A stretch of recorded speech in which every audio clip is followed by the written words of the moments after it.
பக்தனின் வீட்டோடு தங்கிவிட்டாள். பண்டிகை நாள் பார்த்து பொங்கலிட்டாள்.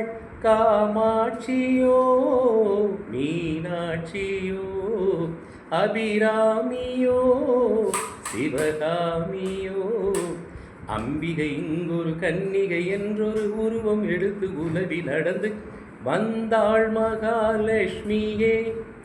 என் வீட்டில் என்றும் அவள் ஆட்சியே.